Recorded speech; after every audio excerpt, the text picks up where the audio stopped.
Hoje nós vamos falar sobre o Sistema Único de Saúde no Brasil.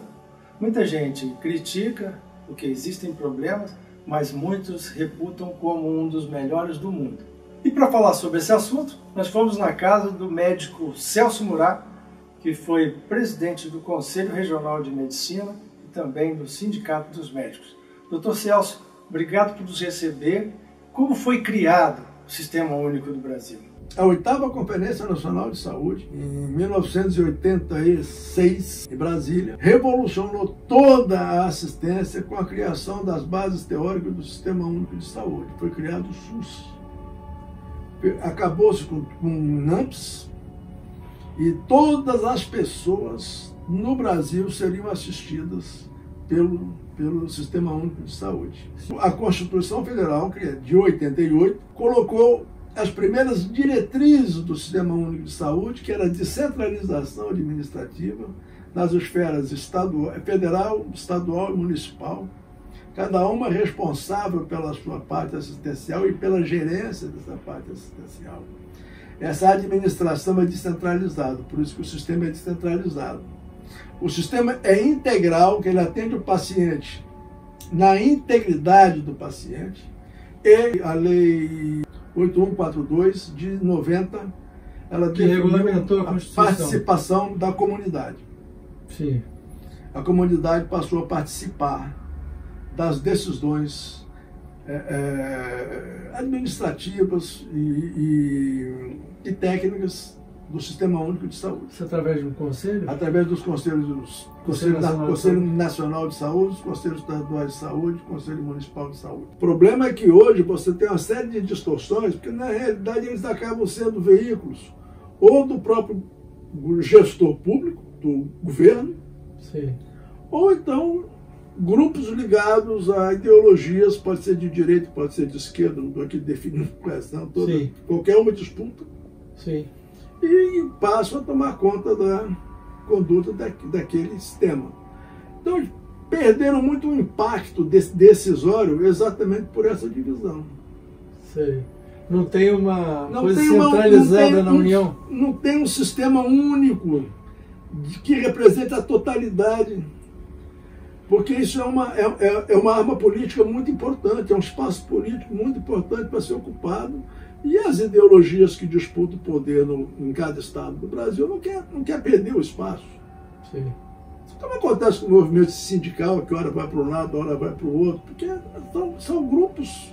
Mas existe uma diretriz nacional, né, nisso daí? Não, existe diretriz toda, Conselho Nacional, Conselho Estadual, Conselho Municipal. E depois você tem o Ministério da Saúde. Sim. Tá certo? Que reúne todos esses conselhos. São todas instâncias da administração do SUS. Sim, mas uma coisa importante que o SUS trouxe foi justamente acabar com os indigentes, né? Incluir todos. Incluir todo mundo. É um sistema espetacular. Ele é calcado no artigo 196 da Constituição Brasileira. Saúde é um direito de todos e dever do Estado. Agora, o que é saúde? Saúde é um conjunto de políticas públicas e privadas que garantem a rigidez da existência do cidadão. Saúde é saneamento, trabalho, habitação, educação, meio ambiente. Saúde é uma coisa muito mais abrangente. Quer dizer, nós não conseguimos ainda definir saúde sem dissociá-la dessa questão assistencial. O primeiro equívoco que teve com a implantação do SUS foi que não ficou definida de maneira eficiente a forma de financiamento do Sistema Único de Saúde. Como é que seria mantido economicamente o Sistema Único de Saúde? Isso não está na Constituição? Está na Constituição, estava na Constituição.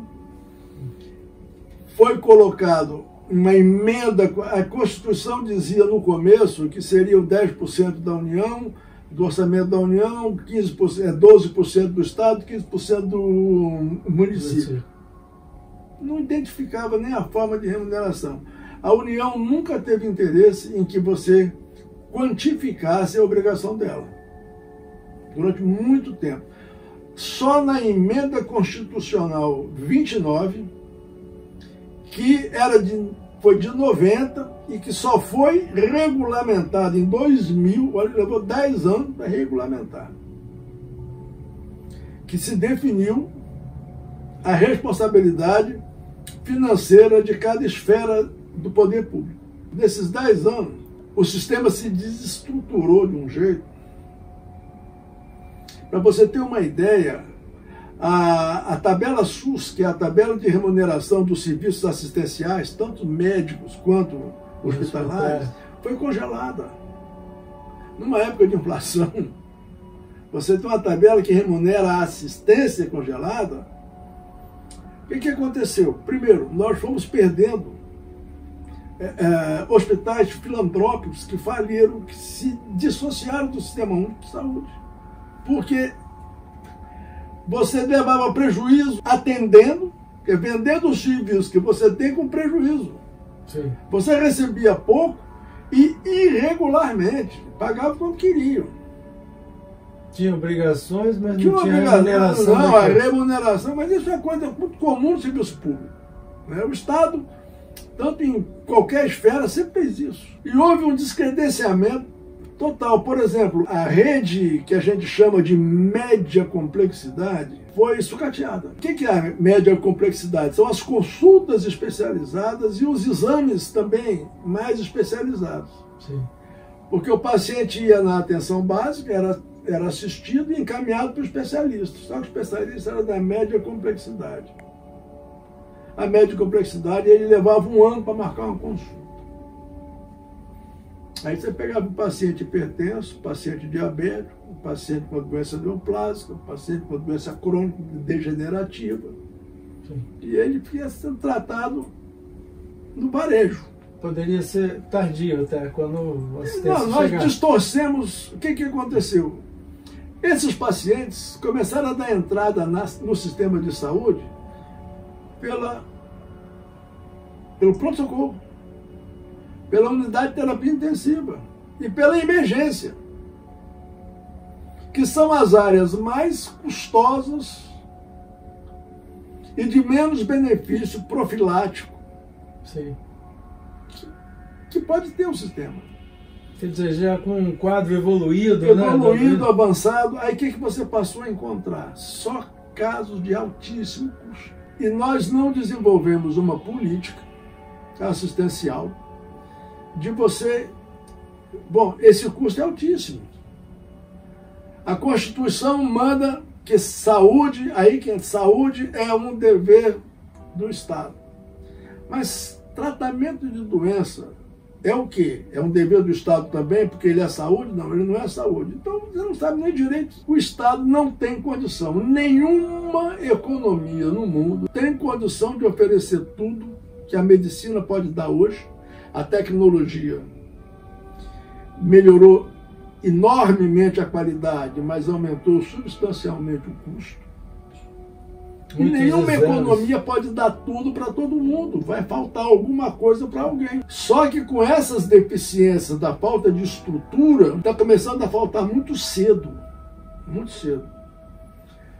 Nós temos um nível de atenção primária, que é a porta de entrada do cidadão, que não tem a resolutividade que tinha que ter. Porque já que a gente não pode comprar tudo que tem lá em cima para todo mundo, vamos diminuir a quantidade de gente lá em cima. Nós temos que trabalhar com prevenção. Nós temos que trabalhar com qualidade e resolutividade na atenção básica. Colocar gente na atenção básica preparada, qualificada cientificamente com a filosofia da atenção básica. Para reduzir as etapas posteriores. Por quê? Por que os pacientes nossos de consultório não vão para terapia intensiva, não vão para a emergência com tanta facilidade assim? São cuidados Porque os cuidados nos consultórios resolvem 80% das demandas.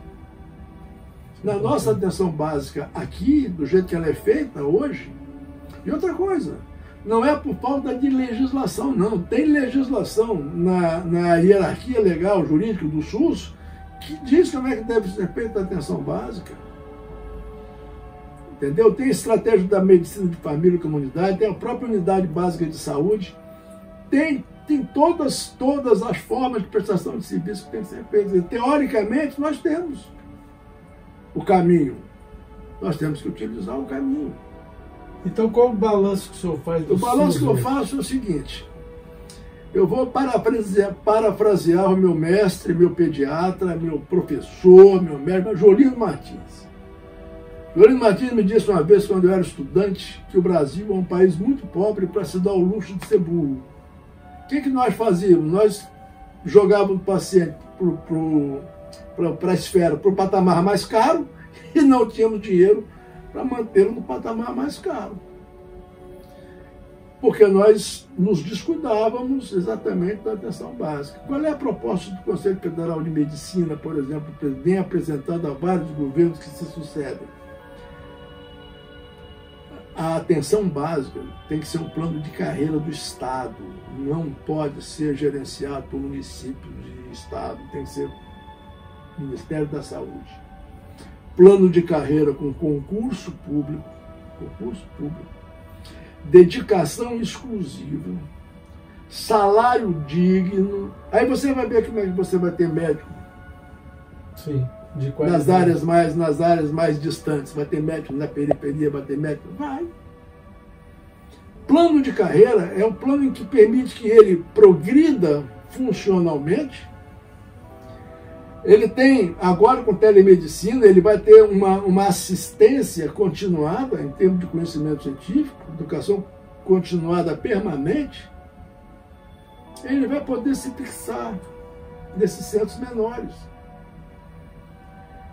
E ele vai dar, ali naqueles centros menores, ele vai atender, por exemplo, o hipertenso. Necessariamente, ele não vai mandar o hipertenso direto para o cardiologista, ele vai tratar. E vai encaminhar à medida que o paciente for tendo necessidade de ser encaminhado. Sim. O paciente diabético, ele vai ser encaminhado na medida que ele precisa ser encaminhado, mas ele vai ser atendido, controlado e acompanhado na atenção básica, lá perto da casa dele. O agente de saúde indo visitá-lo. Uma coisa que no papel já existe, só que não é feita. Agradeço mais uma vez ao Dr. Celso Murat por nos receber em sua casa e nos dar essas valiosas informações. TV Ambiental, a TV que te reconecta.